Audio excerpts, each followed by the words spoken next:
जय हिंद। देखिए, अफगानिस्तान की जो स्थिति है वो दिन पर दिन बदतर होती जा रही है, क्योंकि तालिबान आगे बढ़ रहा है और यहाँ पर पाकिस्तान जो है वो अपना दबदबा बना लेगा, जो सेंट्रल एशिया में भारत का जो इन्वेस्टमेंट है उसके लिए खतरा होगा। यहाँ पाकिस्तान जो है ना वो दोहरी नीति को चलता है।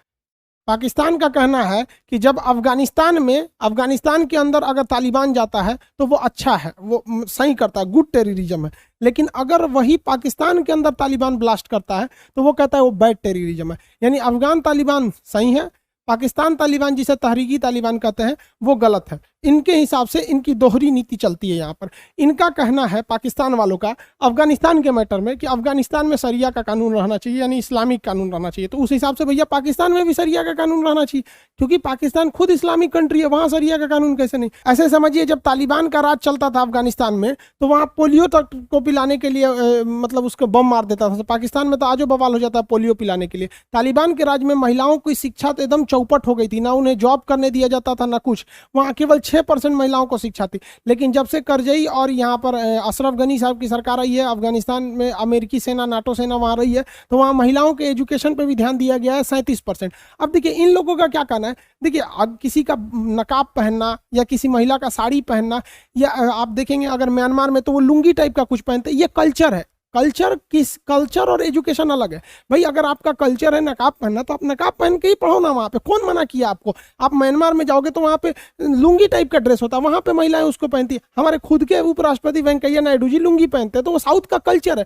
कल्चर से कोई थोड़ी कह रहा है। लेकिन ये लोग महिलाओं को एजुकेशन नहीं करने देते, महिलाओं का एम्पावरमेंट नहीं होने देते हैं, महिलाओं को जॉब नहीं होने देते हैं। तो ये क्या कहता है अफगानिस्तान के तालिबानियों को कि वहाँ शरिया का कानून रहना चाहिए। तो चोट्टा तुम भी अपने देश में करा लो ना, तुम्हारा जो जीडीपी मर रहा है और चौपट हो जाओगे। जस करनी तस भोग ही पावा कहा जाता है। इसने अफगानिस्तान में तालिबान को जन्म दिया और इस तालिबान के वजह से तालिबान ने कहा कि हम अफगानिस्तान में इस्लामिक कानून शरिया को लाएंगे। तो तालिबान को देखा देखी पाकिस्तान में भी एक तालिबान उभर गया जिसका नाम है तहरीके तालिबान। अब ये पाकिस्तान में बम फोड़ने लगा और कहा यहाँ की सरकार को हटाइए, हम यहाँ पर शरिया का कानून लाएंगे। इसी को कहते हैं न्यूटन का थर्ड लॉ, क्रिया प्रतिक्रिया। तुम वहां आतंकवाद फैलाओ, हम यहाँ आतंक फैलाएंगे। तुमको पता भी है न्यूटन तो फिजिक्स, पाकिस्तान में पता नहीं फिजिक्स पढ़ाया जाता है कि नहीं वहाँ पे, न्यूटन थर्ड लॉ यहाँ पे। खैर अगर न्यूटन का जन्म पाकिस्तान में हुआ रहता तो उनके सर पर सेब नहीं गिरकर बम गिरा रहता और न्यूटन वहीं मर जाते, फिजिक्स का सत्यानाश हो जाता। पाकिस्तानियों को तो अब तो सारा मानना चाहिए। अफगानिस्तान की सरकार कह रही थी कि लगभग 12 से 15 हजार पाकिस्तानी आतंकवादी अफगानिस्तान में घुस गए हैं तालिबान का साथ देने के लिए। तो खैर एक देश दूसरे देश पर आरोप लगाता है तो इसे आप 100% ट्रू नहीं मान सकते। लेकिन यूएनओ ने स्पष्ट कर दिया कि पाकिस्तान बॉर्डर से स्पिन बुलडाज के एरिया से पाकिस्तान से लगभग 6000 आतंकवादी हथियार लेकर अफगानिस्तान में घुसे हैं, अफगानिस्तान को सरकार गिराने के लिए और वहां के आतंकवादियों का सपोर्ट करने के लिए। चोर के घर में भी कभी कभी चोरी हो जाता है। पाकिस्तान में आतंकवाद को फैलाया, वहीं पे उसके यहाँ भी हो गया। हाफिज सईद के घर के पास भी कोनो बम फोड़ के चल गया। अब इसमें भी अलग अलग विचारधारा है कि हम अच्छा से सरिया लगाएंगे, तुम अच्छा सा मतलब वो मतलब इन लोग के मतलब क्या बताए। कुछ दिन बाद ये भी लड़ाई अपने में लड़ेगा सब यहाँ पर। और दूसरा ये लोग जूझ रहे हैं लोग पैगासस सॉफ्टवेयर को लेकर कि भाई किसकी स्पाइंग हुई है। इमरान खान ने तो बाकायदा यूएनओ में भी जाके कहा है कि कौन है आपका जो संस्था जो हमारे प्रधानमंत्री की फोन टेपिंग हुई है इसकी जांच करे। यूएन ने कहा सोच रहा तोर प्रधानमंत्री तो समझना हमारा कौन सी घटल है, आज तक हम किसका मामला सॉल्व किए हैं जो तुम्हारा सॉल्व कर देंगे। कश्मीर तो आज अटकल है। तो पाकिस्तान में जैसे जैसे आप देखेंगे अफगानिस्तान में तालिबान मजबूत होगा, वैसे वैसे पाकिस्तान में भी तहरीके तालिबान मजबूत होगा। तहरीके तालिबान ने अब पाकिस्तान के सेना पर भी हमला करना चालू कर देते, कहते तुम भगो यहाँ पे, हम लोग हैं यहाँ पर, शरिया का कानून लागू हो गया यहाँ पर। इन्होंने 15 जवानों को मार दिया पाकिस्तान के। भाई आतंकवाद कहीं भी गलत है, हम हिंदुस्तान वाले, आतंकवाद कहीं भी होगा तो गलत होगा, लेकिन ओरिजिन इसने तो खुद ही कर रखा है, तो भुगतेगा कौन, दूसरा कोई तो भुगतेगा नहीं। अब इसका बहुत ज़्यादा खामियाजा पाकिस्तान की इकोनॉमी को उठाना पड़ता है। पाकिस्तान के नॉर्दर्न एरिया में वर्ल्ड बैंक और चाइना की फंडिंग से एक हाइड्रो इलेक्ट्रिक पावर प्लांट बन रहा था जिसका नाम था दासू डैम। ये दासू डैम में चाइनीज वर्कर बहुत ज़्यादा काम कर रहे थे, मेन चाइनीज ही कंपनी ली थी। लेकिन चाइनीज वर्करों के ऊपर भी जो बस से उनको ले जाया जा रहा था उस बस में ब्लास्ट हो गया। उसमें शुरुआत में कुछ इंजर्ड थे लेकिन 9 चाइनीज वर्कर मारे गए और बहुत सारे घायल भी हो गए। तो शुरुआत में तो पाकिस्तान ने कहा कि इसमें सीएनजी ब्लास्ट हो गया ऐसे ऐसे, लेकिन चाइना ने पूरा दबाव बनाया। चाइना की मीडिया ग्लोबल टाइम्स ने दबाव बनाया कि नहीं, इसकी प्रॉपर इन्वेस्टिगेशन होनी चाहिए कि आखिर क्या है और पाकिस्तान इसका जवाब दे कि वो चाइनीज सोल्जर के सेफ्टी के लिए क्या कर रहा है। तो पाकिस्तान ने कहा कि हम चाइनीज सोल्जर की सेफ्टी के लिए 15,000 पाकिस्तानी फौज तैनात किए। कितनी शर्म की बात है एक देश के लिए कि वहां कोई विदेशी वर्कर काम कर रहा है तो उसके लिए 15,000 जवान तैनात करना पड़ता है। हिंदुस्तान में पाकिस्तान के लोग भी अगर घूमने आएंगे ना तो यहाँ कोई उनको बम से नहीं उड़ाने वाला है यहाँ पर, बशर्ते तुम कुछ मतलब शांति से घूमने आओ, ताजमहल देखने आओ, हमारे यहाँ एक से एक चीज़ है, लाल किला आओ, दक्षिण में एक से एक घूमने की जगह आओ, घूम फिर के नॉर्मल जाओ, कोई दिक्कत नहीं। वैसे भी पाकिस्तानी भारत में आते हैं इलाज कराने के लिए, हार्ट की सर्जरी, कैंसर का, क्योंकि यहाँ की मेडिकल बहुत सस्ती है। बट ऐसा कहीं नहीं होता। हमारे यहाँ बहुत सारे नेपाल के लोग हिंदुस्तान, नॉर्थ जितने भी हिंदुस्तान में, दिल्ली, यूपी, बिहार, ये सब में ज्यादातर चाउमीन बनाने का काम नेपाल के लोग करते हैं और बखूबी आराम से अपनी जिंदगी बिताते हैं। ठंडी के दिन में कंबल बेचने आते हैं। क्या हमारी सेना 15,000 फौज लगी रहती इनको,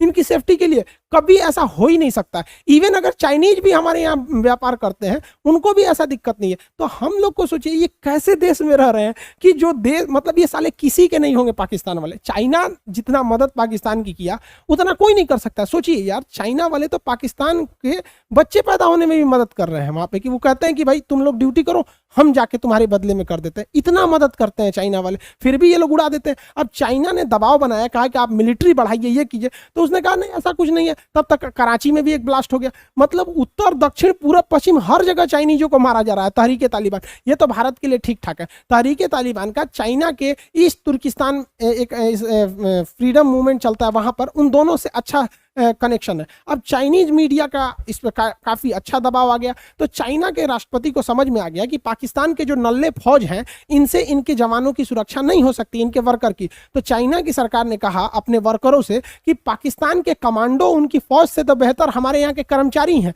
तुम लोग ही AK-47 लेके देखो। तो देखिए ससुरा AK-47 लेके वहां पे वर्कर का काम कर रहा है। हद पाकिस्तानियों की बेइज्जती होती है, उसके फौज से अच्छा यहाँ के वर्कर हैं सब यहाँ पे। और चाइना हर जगह ऐसा करता है। श्रीलंका में भी कुछ दिन पहले चाइनीज जो वर्कर थे वो मिलिट्री के ड्रेस में घूम रहे थे। अब ये पाकिस्तान के लिए बहुत बड़ा सरदर्द बन जाएगा, क्योंकि चाइना ने कहा है कि अगर उसके वर्कर को सेफ्टी नहीं दी जाएगी तो वो अपने वर्कर को वापस नहीं निकालेगा अफगानिस्तान से, जैसे अमेरिका निकल गया। क्योंकि चाइना ने बहुत हैवी इन्वेस्टमेंट किया है BRI प्रोजेक्ट और CPEC सड़क को बनाने के लिए पाकिस्तान में। उसने कहा कि हम अतिरिक्त 40,000 फौज भेज देंगे पाकिस्तान में, और इन 40,000 का खर्चा खुद पाकिस्तान से लेंगे। पाकिस्तान ससुरा पगला गया है, चारों ओर से हमारा लूटेगा सब।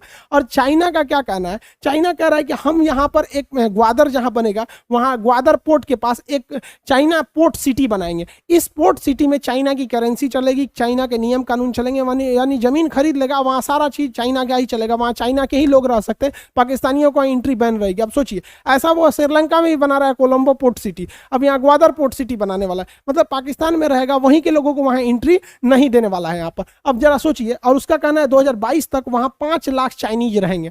अब इसमें क्या गारंटी है जो चाइनीज वर्कर के शक्ल में आए हैं वहां के फौजी नहीं है? क्योंकि चाइना में हर इंसान को, मतलब जितने होता है, कम्युनिस्ट पार्टी की सदस्यता लेनी होती है उसके हर फौज को, और इवन सिविलियन को भी। तो जो इंसान कम्युनिस्ट पार्टी का सदस्य है वो ऑटोमेटिक चाइना की फौज का सदस्य हो जाता है। तो 5 लाख सिविलियन रहेंगे, इसमें से चाइना कम से कम 50,000 फौज को घुसा देगा, और आराम से इजीली घुसा सकता है। अब चाइना, पाकिस्तान के पास 4.5 लाख फौज है, अब 5 लाख विदेशी को ले लेगा। इस गधे को पाकिस्तान को समझ में नहीं आता। इन सब के यहाँ पढ़ाई लिखाई होता नहीं ना। हम लोग के हिस्ट्री में हम लोग क्या पढ़ाते हैं कि सहायक संधि जो थी, सहायक संधि जो है, सब्सिडियरी अलायंस, ये भारत में सबसे बेहतरीन ढंग से लागू किया था, लॉर्ड वेलेजली ने लागू किया था।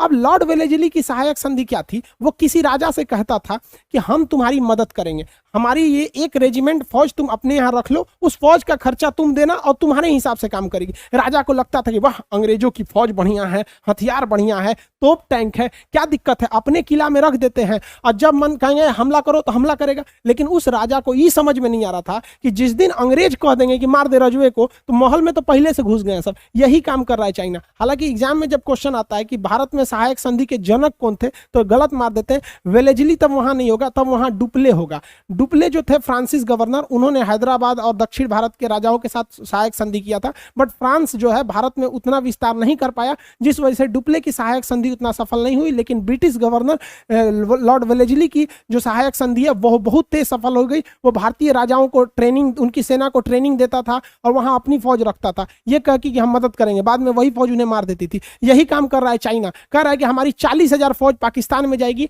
हमारे वर्कर की सेफ्टी के लिए। अरे भाई साहब, एक दिन तुमको कॉलोनी बना देगा। जिस तरह ब्रिटिशर्स ने हमें लूटा था, ब्रिटिश ईस्ट इंडिया कंपनी बनाकर, सेम वही कंपनी चाइना बनाया जिसका नाम है BRI project, belt and road initiative, जिसको OBRB कहते हैं, one belt one road initiative कहते हैं वहाँ पे, ये उसी तरह भी पिसेगा चाइना पाकिस्तान, जिस तरह से हम आज़ादी से पहले गुलाम जब थे। इसको ससुरों को कुछ समझ में नहीं आ रहा है। कोई बात नहीं, पिसाओ, हमको क्या मतलब बनता है, चाइना तुम्हारे सर दर्द पे आएगा। चाइना इसको किस तरह से लूटता है, हर तरह से लूटता है। चाइना का कोई दोस्त नहीं है। एक्चुअली जब सर्जिकल स्ट्राइक हुआ था तो आतंकवादियों को, बंकर को हम लोगों ने मैनपेड रॉकेट लॉन्चर से उड़ा दिया था। तो पाकिस्तान देखा कि भारत वाला कौन सा रॉकेट लेके आया, सब बड़ी तगड़ा मार रहा है। तो चाइना ने कहा मैनपेड रॉकेट तो है, लो हमसे भी खरीद लो, ये मैनपेड रॉकेट है, इसी का छोटा रूप QW-18 ये खरीद लो। ये दोनों दे दिया। अब पता चला 6 महीना बाद ये धूस करके रह जाता है। पाकिस्तानी मारते हैं, सब यहीं गिर जाता है, सामने में गिर जाता है, मारेंगे सब यहाँ गिर जाता है पसवे में। अब ये किसी काम का नहीं रह गया। चाइना कह रहा है कि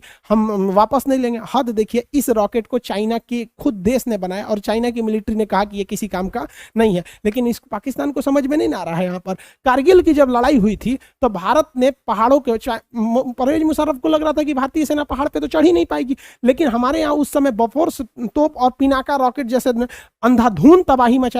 तो पाकिस्तानियों को लगा कि सोच दिवाली की तरह रॉकेट मारता है, धन धन धन धन, ये आता कहां से है। तो चाइना से पूछा, ये है आपके पास? चाइना कहा, हमारे पास कोई चीज नहीं है, चले नहीं चले कोई मतलब नहीं, चल गया तो चांद तक, नहीं चला तो शाम तक। इसने दिया ये रॉकेट, देखो धनाधन मारोगे एकदम निकलेगा यहाँ पर, एकदम धड़ाधड़ मल्टी बैरल रॉकेट लॉन्चर। इसका नाम है A-100। तो पाकिस्तान का अच्छा, जैसे S-400 है वैसे ही आपका A-100 है। तो चाइना का हाँ ले जाओ। अब ये भी नहीं उड़ रहा है। अब कौन कहे इन बेचारों को, एक तो गरीबी पाकिस्तान में, उसमें इनका आटा गीला हो गया, ये चारों ओर से जाएंगे। इसलिए हमेशा हमें दूसरों से दुश्मनी बड़ी सोच समझ के करना चाहिए, क्योंकि युद्ध, दुश्मनी में और अहंकार में इंसान को अपना खुद का गलत कदम भी नहीं दिखता है। चाइना को एक और समस्या क्या है कि चाइना इस साइड में जो इसका सिंजियांग प्रांत है, इसमें वीगर मुसलमानों पर कुछ ज्यादा ही टॉर्चर करता है। तो वीगर मुसलमानों का एक अलग संगठन है, वो कहते हैं कि हम इस क्षेत्र को चाइना से अलग कर देंगे, इसका नाम रखेंगे ईस्ट तुर्किस्तान। अब ये यकीन समझिए कि अगर ईस्ट तुर्किस्तान का मूवमेंट बहुत तगड़ा हो जाएगा, अगर यहाँ चाइना के जेलों से छूटकर ये जो वीगर मुस्लिम है, अगर ये अफगानिस्तान चले गए तो अफगानिस्तान का ये एरिया चाइना से सट जाता है और यहाँ से वीगर मुसलमानों को हथियार, ट्रेनिंग सब कुछ मिल जाएगा। लेकिन पाकिस्तान उनको समझा देगा, ये सच्चा कहेगा वीगर को काहे करता, मुसलमान थोड़ी है, सब मरने दो। यहाँ पर भी इन लोग की एक